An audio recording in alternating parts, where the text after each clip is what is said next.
Assalamualaikum warahmatullahi wabarakatuh. Alhamdulillah, puji syukur kehadirat Allah Subhanahu wa taala. Pada perkuliahan kali ini kita masih diberikan kesehatan sehingga kita bisa melangsungkan diskusi tanpa ada halangan suatu apapun. Kami dari kelompok 8 mata kuliah Manajemen SDM Pendidikan akan mempresentasikan sebuah makalah yang berjudul Pemberhentian atau PHK SDM. Makalah tersebut akan dipresentasikan oleh saya, Dewi Mila Rosada, Ali Nur Mahmudi, dan Vina Amalia Rahman. Dalam makalah ini akan menjelaskan 4 rumusan masalah. Yang pertama, fungsi dan tujuan PHK. Yang kedua, jenis-jenis PHK. Yang ketiga, alasan PHK. Dan yang keempat, proses PHK. Untuk kelanjutan materi hari ini, yuk kita simak videonya. Check it out. Perkenalkan, nama saya Dewi Mila Rosada, nomor induk mahasiswa 206190015 akan menjelaskan poin yang pertama, yaitu tentang fungsi dan tujuan PHK SDM. Bagaimana sih tujuan dan fungsi PHK tersebut? Pemberhentian atau PHK adalah putusnya hubungan kerja seorang karyawan dengan suatu perusahaan. Fungsi pemutusan hubungan kerja adalah memutuskan hubungan kerja dan mengembalikan kepada masyarakat. Dari fungsi tersebut, beberapa di antaranya terdapat muatan yuridis, baik bagi karyawan maupun bagi perusahaan termasuk bank. Oleh karena itu, dalam legal audit juga perlu dilakukan pemeriksaan terhadap kebijakan-kebijakan manajemen bank yang menyangkut sumber daya manusia dan ketenaga kerjaannya. SOP pemutusan hubungan kerja mengacu pada Undang-Undang Nomor 13 Tahun 2003 mengenai ketenaga kerjaan. Undang-Undang Nomor 13 Tahun 2003 secara umum bertujuan untuk memberdayakan tenaga kerja secara optimal. Secara umumnya, kecenderungan berhenti kerja merujuk kepada satu niat atau hajat untuk meletakkan jabatan atau meninggalkan pekerjaan yang ada. Beberapa tujuan PHK yaitu 1. Karena adanya pengurangan buruh. Pengurangan buruh dan pegawai pun juga ada tujuannya, yaitu yang pertama alasan modernisasi.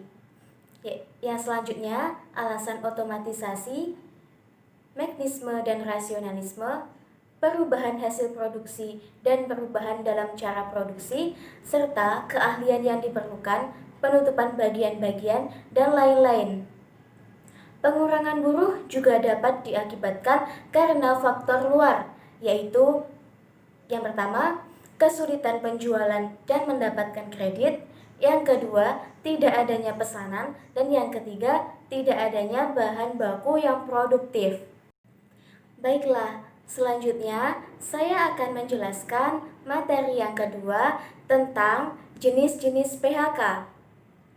Ada banyak dan jenis PHK yang dapat dijelaskan dalam peraturan perusahaan.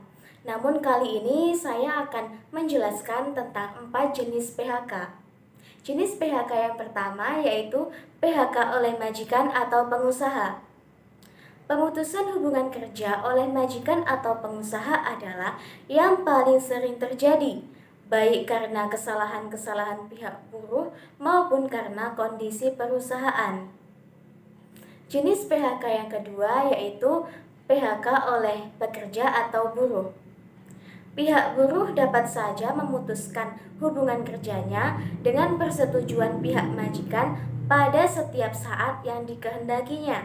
Bahkan, buruh juga berhak memutuskan hubungan kerja secara sepihak tanpa persetujuan majikan. Sini akan melanjutkan presentasi dari saudara Rosa, yaitu tentang jenis-jenis pemberhentian kerja.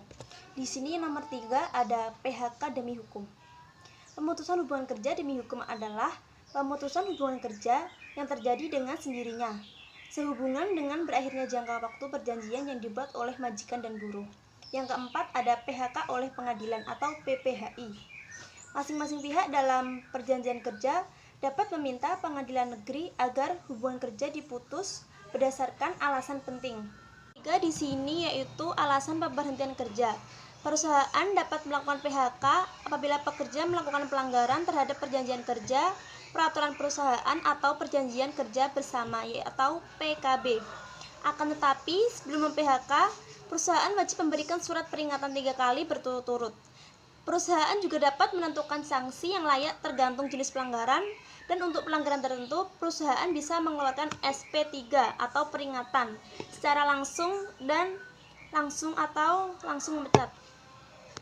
Pemutusan hubungan kerja pada prinsipnya dapat terjadi kalau salah satu pihak atau kedua belah pihak merasa rugi bila hubungan kerja tersebut diteruskan.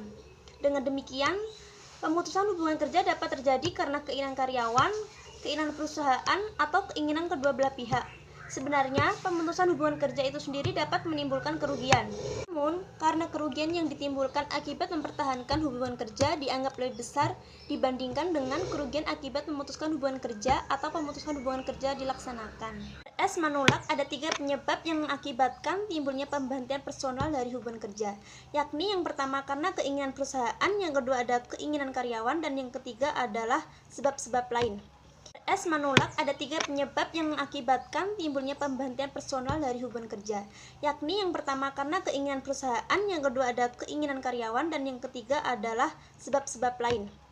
Yang pertama, pemberhentian personil dari hubungan kerja yang disebabkan keinginan perusahaan atau berbagai macam jenisnya.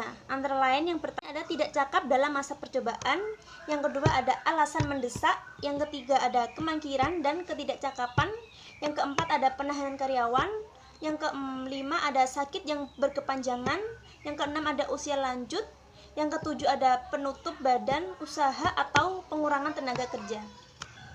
Yang kedua ada keinginan karyawan.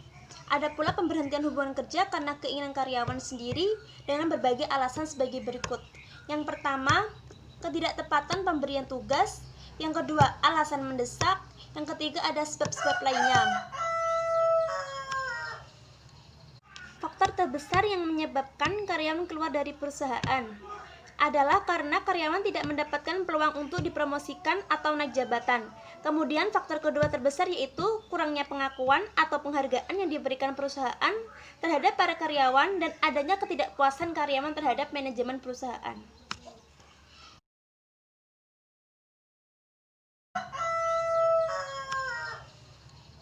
Faktor terbesar yang menyebabkan karyawan keluar dari perusahaan adalah karena karyawan tidak mendapatkan peluang untuk dipromosikan atau naik jabatan. Kemudian faktor kedua terbesar yaitu kurangnya pengakuan atau penghargaan yang diberikan perusahaan terhadap para karyawan dan adanya ketidakpuasan karyawan terhadap manajemen perusahaan. Alasan lain selain yang menyebabkan terjadinya pemutusan hubungan kerja atau PHK adalah yang pertama, jika salah satu atau kedua belah pihak dirugikan. PHK dapat terjadi jika salah satu atau kedua belah pihak dirugikan seperti ketidakjujuran, ketidakmampuan, malas, mabuk, ketidakpatuhan, dan lain-lain. Yang kedua ada pemberhentian atau retraining. Suatu pemberhentian dapat dijadi dalam 2 bentuk, yaitu PHK dengan hormat dapat terjadi karena alasan seperti pensiun atau permintaan sendiri. Yang kedua adalah faktor terbesar yang menyebabkan karyawan keluar dari perusahaan adalah karena karyawan tidak mendapatkan peluang untuk dipromosikan atau naik jabatan. Kemudian faktor kedua terbesar yaitu kurangnya pengakuan atau penghargaan yang diberikan perusahaan terhadap para karyawan dan adanya ketidakpuasan karyawan terhadap manajemen perusahaan. Poin D. Proses pemberhentian kerja. Pemberhentian karyawan hendaknya berdasarkan peraturan dan perundang-undangan yang ada agar tidak menimbulkan masalah dan dilakukan dengan cara sebaik-baiknya. Sebagaimana pada saat mereka diterima sebagai karyawan. Dengan demikian, hubungan antara perusahaan dan mantan karyawan tetap terjalin dengan baik. Akan tetapi pada kenyataannya sering terjadi pemberhentian dengan pemecatan karena konflik yang tidak dapat diatasi lagi. Yang seharusnya pemecatan karyawan harus berdasarkan kepada peraturan dan perundang-undangan karena setiap karyawan mendapat perlindungan hukum sesuai dengan statusnya. Adapun beberapa cara yang dilakukan dalam proses pemberhentian karyawan, yaitu 1. Adakan musyawarah antar karyawan dengan perusahaan. Kedua, bila musyawarah menemui jalan buntu, maka jalan terakhir adalah melalui pengadilan atau instansi yang berwenang untuk memutuskan perkara. Yang ketiga, bagi karyawan yang melakukan pelanggar berat dapat langsung diserahkan kepada pihak kepolisian untuk diproses lebih lanjut tanpa meminta izin lebih dahulu kepada dinas terkait atau yang berwenang. Bagi karyawan yang akan pensiun dapat diajukan sesuai dengan peraturan. Demikian pula terhadap karyawan yang akan mengundurkan diri atau atas kehendak karyawan diatur atas sesuai dengan peraturan perusahaan dan peraturan perundang-undangan.